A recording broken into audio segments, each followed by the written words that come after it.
Hi guys, so what we're going to do today is actually going to be a review for a lot of you that are in physics right now, because you've probably seen a lot of the stuff that has to do with vectors. So today's just going to be kind of an introduction to it. We'll look at a little bit more tomorrow, but we're just going to run through this a little quickly because we're going to be looking at something called parametric equations, which we're going to use to model some similar type of things. But the biggest thing to understand is just what a vector is and how it's different from other things that we've looked at so far. So the difference between a vector is that it's a directed line segment, which means it not only has length, it also has direction. So in physics, you've seen quantities that are scalar and quantities that are vectors. So your scalar quantities, those were things that only really had one measurement for it, something like temperature or mass. Those were examples of scalar quantities. But a vector had magnitude and direction, so an example of that would be something like velocity, because velocity had both speed and direction. Okay, so it has the length and it also has a direction. So that's what makes a vector different than your scalar quantities that we've looked at so far. So there's basically two parts for a vector. You've got your initial point, which is your tail, and then you've got the terminal point at the head. So again, it does have direction. That's the big thing on this. So what's nice about vectors as well is that we can write vectors in terms of the horizontal component and the vertical component. We can break them down into those parts, or write the vector as the determining factor of those parts. So whenever we write it out, there's two different forms you'll see most often. One is going to be with those pointy brackets, and then the other one is going to be the form of I plus j. But no matter which form you use, if you notice, the horizontal component comes first. So it's the horizontal component, and then the vertical component. So if you look at this picture here, if we were to write this out, this vector, I would find the horizontal, which is 1, 2, 3, 4, 5, 6, 7, 8, 9. So the horizontal component is 9. And then my vertical component is 1, 2, 3, 4, 5, 6. So I could write that as 9, 6 in those pointy brackets. Or you could see that written in the form of 9 plus 6i. Sorry, 9, I'm writing as an imaginary number, 9i plus 6j, where I is the horizontal component and j is your vertical component. So we'll look at both of those. You'll see both of those two forms. Just know the horizontal component comes first, the vertical component comes second. Okay, so we're going to look at two vectors, and we're just going to write this in that component form. So the component form is the horizontal part and then the vertical part. So if we look at this first one, I'm going to write my horizontal component first. So go ahead, try on your own, go ahead and figure out what you think that horizontal component is. And then go ahead and count what the vertical component is. And then you're going to write it in that form. And then do the same thing for part B. Pause the video if you need to, but then we're going to look at the answer here in a second. Alright. So hopefully you had a chance to do that. So if you look at this, what we're going to have here, be careful on that vertical component. Some of you guys may have gotten this wrong because you just looked at the value of it, but direction is important here. And from that horizontal component, I'm going over 8, but then I'm going down 2, so that needs to actually be a negative 2. Whereas on the second one, it's okay because I'm going to the right, so it's a positive 4, then I'm going up, so it's a positive 3. So it actually could be that 2 right there is negative, so make sure you had that. That's probably the easiest mistake here. Alright, so you may see component form mentioned before. You may also see, may also be asked to write something as a position vector. And a position vector is just simply if I take that vector and move it to where the initial point is at 0, 0. So this is actually pretty simple to find. It just uses some very basic algebra here.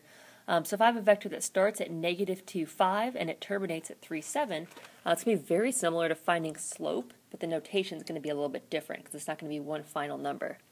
So what I'm going to do is I'm going to subtract my x's. So I'm going to do 3 minus negative 2 because that's how far I've moved. Okay, I've gone from 3 to negative 2, and then I'm going to subtract my y's. And that's the y component. So I have my x component and I have my y component. Again, you may also see this written as 5i plus 2j. If you were to look at this graphically, the way you would show this, you would have negative 2, 5, and then you would have 3, 7. And if you were to count those points there, you guys would notice you go over 5 and you go up 2. So that ends up being that same thing. All right, another component with our vectors is the magnitude. Okay, so magnitude is basically our length of that vector. So if we know the horizontal component and we know the vertical component, it's very easy to find the magnitude. All you really need to use is Pythagorean theorem.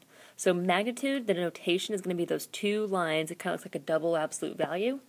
That's our notation for magnitude. So in this case, the magnitude of this vector, we just use Pythagorean theorem. It's the square root of a squared plus b squared. All right, so magnitude is simply Pythagorean theorem with our horizontal and vertical components. So let's look at an example here. If I want to find the magnitude of, oh, this is a vector and not a vector. I forgot a T there. Vector.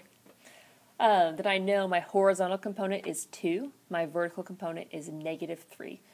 Even if you forgot and you messed up that negative, it actually wouldn't change the magnitude because if you square that negative, it still becomes positive. And again, if you think about what that looks like visually, it's just changing the direction. It's going down to instead of up to that negative. So if I want to find the magnitude of u, that's my notation. And it's just going to be Pythagorean theorem. So it's the square root of 2 squared plus negative 3 squared. So this is the square root of 13, and that's my magnitude. So as simple as Pythagorean theorem. Alright, so now the next thing we're going to do is we're going to look at these vectors geometrically, and then we're also going to find our solutions algebraically. But we're going to look at the visual picture of this first, because it may help some of you guys out. So the first one we're going to do is we're going to show 2v plus 3u, okay? And then what I have written there is I have the just a possibility, or what I'm going to say is the component form of that vector. We'll do it algebraically in a second, but geometrically what this would look like. If I take 2v, I would take one of those v vectors, and then I'm going to add another v vector to it because it's double, so there's 2 of them.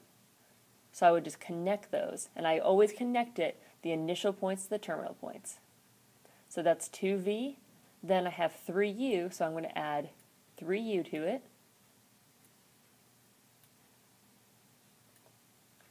And then the resulting vector is just going to be the distance from the one to the other. So if you look, here's a nice little drawing there.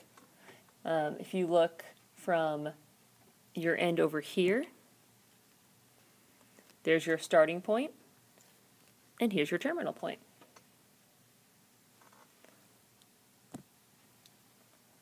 Okay, now we're not always going to have these nice pretty little lines here to be able to figure this out for us, so a lot of times we're going to actually figure these out algebraically.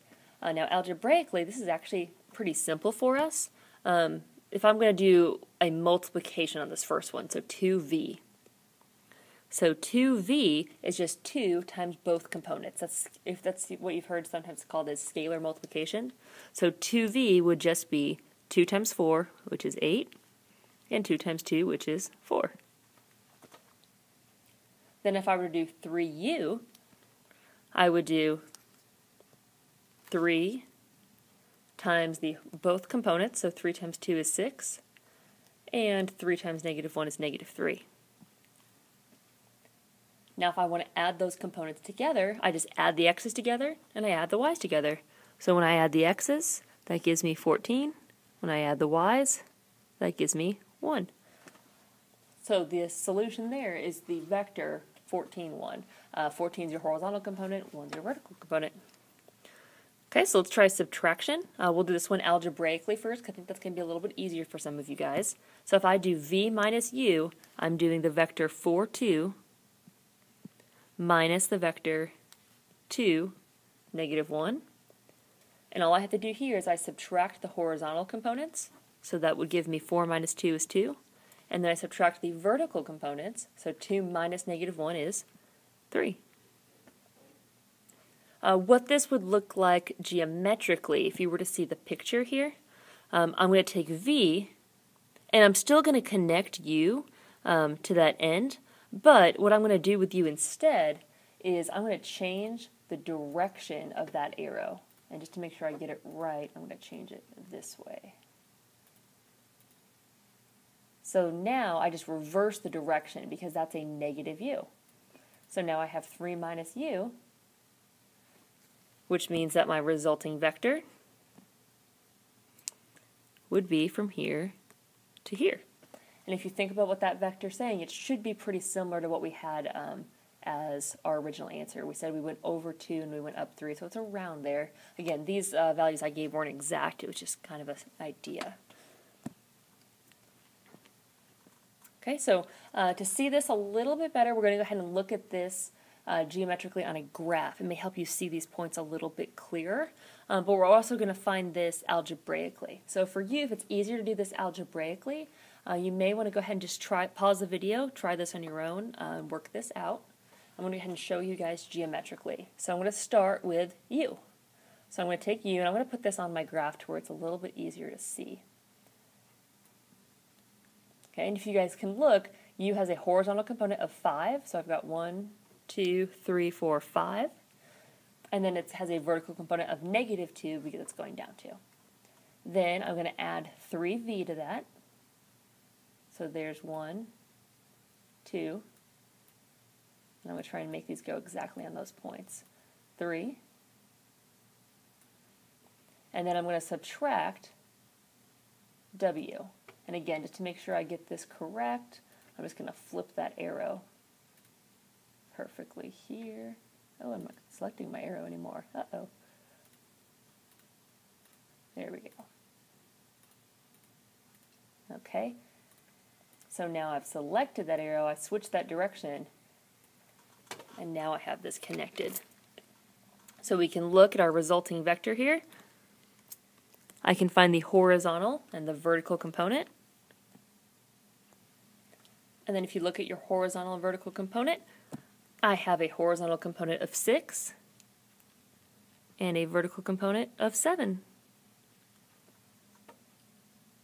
All right, now we're going to look at this algebraically as well. Let's just double check our answer. Okay, it was 6, 7. I just wrote it in that other component form.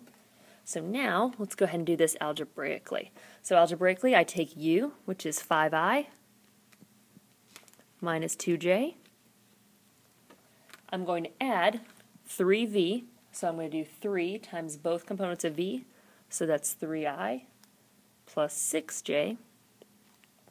And then I'm going to subtract W, so that's 2I minus 3J.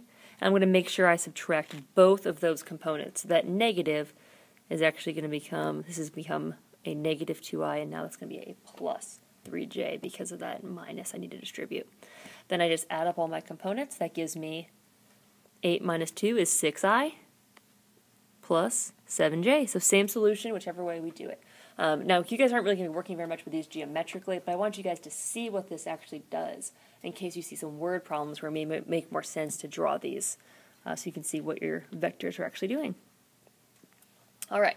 Now, as we talked about, our vectors had both horizontal and vertical components, and we can use what we know about trig to find these components if we're not given them to start off with. So if you were to look at this right triangle, let's say we knew the magnitude of this and we knew the direction, but we don't know the horizontal and vertical components. Let's say, for example, let's call this theta. Well, I know using trig, it's pretty easy to find my missing values. Okay, if I wanted to find A, for example, I could use the cosine of theta is equal to adjacent over hypotenuse. If I were to cross multiply, I would figure out that A is equal to the magnitude times cosine theta. Again, if you were to work out with some trig to figure out what B is going to be, you're going to end up with the magnitude times sine of theta.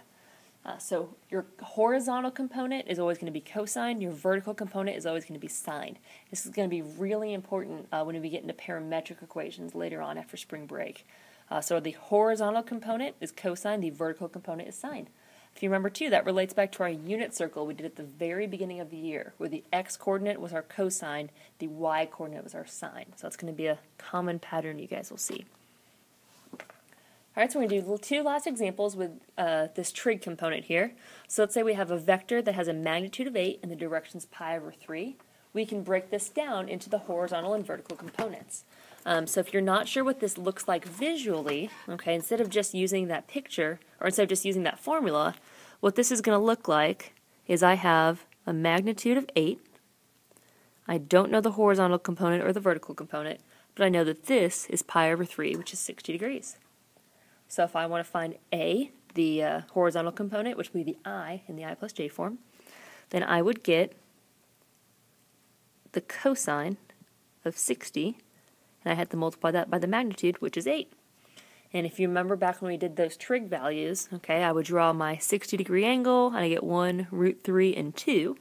So the cosine of 60 is 1/2. 8 times 1/2 is 4. Find the vertical component. 8 times the sine of 60. My sine of 60 is root 3 over 2. So this is 8 root 3 over 2, which simplifies to 4 root 3. So my horizontal component is 4, my vertical component is 4 root 3. So in I plus j form, this vector would be 4i plus 4 root 3j. Alright, we'll do one last one. And let's say we have a case where we know the horizontal component and we know the vertical component, but we need the magnitude and the direction now. Okay, so I want to get the exact direction of this vector. And again, I'm going to draw the picture here to make this a little bit easier to see. So I'm going to go to a negative square root of 3.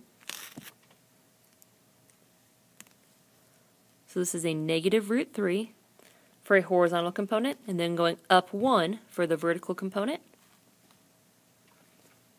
So I just need to find my missing angle. Now remember that theta that I drew, it's been a while since we did this, that theta is the reference angle. So that's not actually going to be my final answer. I'm going to use it to help me find the final answer. The actual angle I'm looking for is if I start at 0 and go to that terminal side. Okay, but if you remember, we know from our trig values, that reference angle there is 30 degrees. So inside the triangle is 30. So if it's 180 to the line, that means starting at 0 and going to the terminal side, that would be 150 degrees. So that's the direction of this vector. Now to find the magnitude, we already know how to do that. Pythagorean theorem. All these values also actually probably look really familiar to you, but my magnitude here should be 2. So I have a magnitude of 2 and a direction of 150 degrees. Alright, and that's it on our introduction to vectors. I will do a little bit of practice with this and then do a couple more things with these tomorrow.